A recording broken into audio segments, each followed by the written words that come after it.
Hi everyone, this is Vikas Verma. Welcome to my YouTube channel Career Classes Future Bright Institute.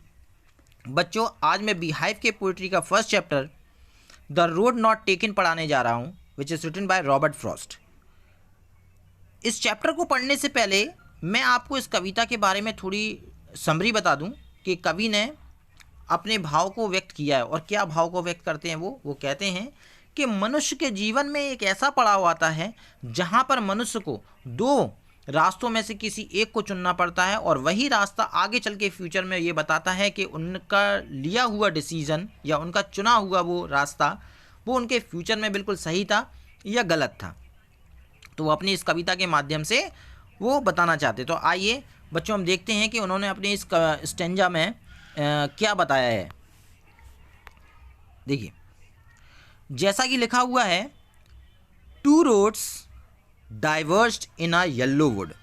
ये कवि कह रहे हैं कि जो टू रोड्स हैं, यानी कि जो दो रास्ते हैं, वो रास्ता दो हिस्सों में बटा हुआ था. जब कभी जंगल के रास्ते शीतकालीन में जा रहे थे तो जंगल में सड़क के दो हिस्से मिलते हैं उन्हें, और वो दो हिस्से जो बटी हुई थी वो एक किससे भरी हुई थी? वो जंगल का रास्ता पूरी पीली पीली पत्तियों से भरा हुआ था.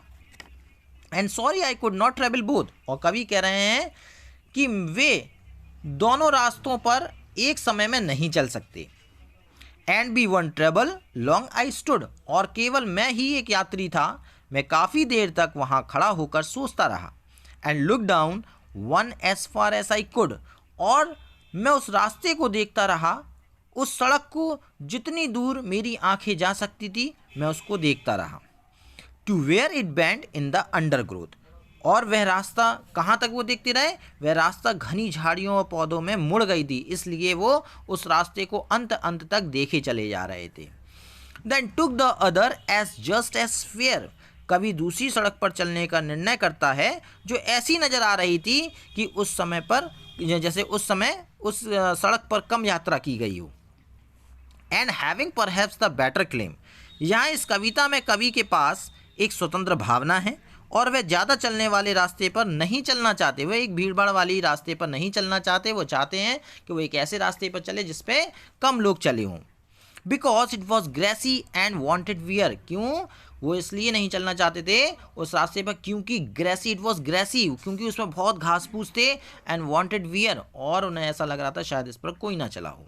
Do as for that the passing there. अब देखिए, वही बात आ गई है कि लास्ट में वह ये निर्णय लेते हैं, डिसीजन लेते हैं कवि, कि दोनों सड़कों पर समान रूप से यात्रा की गई हो. देखो, लास्ट लाइन में लिखा हुआ है had want them really about the same. लेकिन अंत में उन्हें ऐसा लगता है और डिसीजन लेते हैं वो कि शायद इस रास्ते पर सभी लोग चले हों और वो दोनों रास्ते बिल्कुल एक समान लग रहे थे. नेक्स्ट है उसमें, and both that morning equally ले. अब कभी जब सुबह उठते हैं तो क्या देखते हैं उस रास्तों पर? दोनों सड़कों पर पत्तियां समान रूप से पड़ी हुई थी. In leaves no steps had trodden black. और उन पत्तियों पर किसी के भी पैर नहीं पड़े थे जिससे वह टूट गई हों या काली पड़ गई हों. Oh I kept the first for another day. कवि कहते हैं कि दूसरी सड़क पर वह किसी अन्य दिन जाएंगे. Yet knowing how way Leeds on the way. कवि ने अनुभव किया शायद वह इस मार्ग से कभी भी नहीं गुजरेंगे. आई doubted if I should ever come back. और उन्हें ऐसा संदेह था कि शायद उस रास्ते पर कभी वो लौट कर ना आए. I shall be telling this with a sigh. अब देखिए, ये वो बात कवि जो थे कहते हैं, मतलब वो ये बता रहे हैं, टेलिंग, वो I shall be telling this with a sigh के बड़े सांस लेते हुए, राहत भरते हुए कवि ये बताते हैं. Somewhere ages and ages hence के वह बताए, कवि यहाँ पर बताते हैं कि जीवन में उन्होंने क्या डिसीजन लिया है. और two roads diverge into a wood के वो बताते हैं कि वर्षों के कवि कहते हैं कि आने वाले वर्षों में वे दूसरों को अपने निर्णय के बारे में बताएंगे कि उन्होंने जीवन में कौन सा निर्णय लिया था.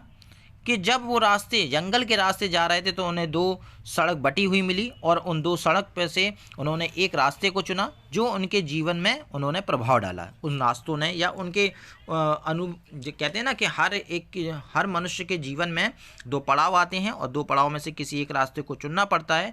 वही रास्ता, वही डिसीजन लिया हुआ वो फ्यूचर में बताता है कि आपका लिया हुआ वो डिसीजन सही था या गलत था। I took the one less travelled by. उन्होंने क्या देखा कि उन्होंने अपने जीवन में जो भी निर्णय लिया था वो सही था या गलत था, वो आगे चल के पता चलता है। And that has made all the difference. यही निर्णय, यही डिसीजन अपने जीवन के रास्ते का चुनाव करते हैं। मतलब कहने का ये है कि चाहे मानव जाति का कोई, चाहे एडल्ट हो चाहे वो स्टूडेंट हो, जब वो अपने जीवन के डिसीजन लेता है तो उसको फ्यूचर में, आगे आने वाले फ्यूचर में उसको पता चलता है कि उसने जो निर्णय लिया था, जो डिसीजन लिया था, वो उसके भविष्य के लिए सही था या गलत था, वो उसको अवश्य रूप से पता चलता है। तो कभी का यही मतलब है कि जो भी आप डिसीजन लें मेरे प्यारे बच्चों, जो भी आप डिसीजन लेते हो बड़े सोच समझ के लीजिए, क्योंकि वो सारे डिसीजन आपके जीवन से संबंधित होते हैं, जो कि आपको आगे चलकर उसी का अनुसरण करना पड़ता है, उसी को फॉलो करना पड़ता है। तो आई थिंक यू अंडरस्टैंड।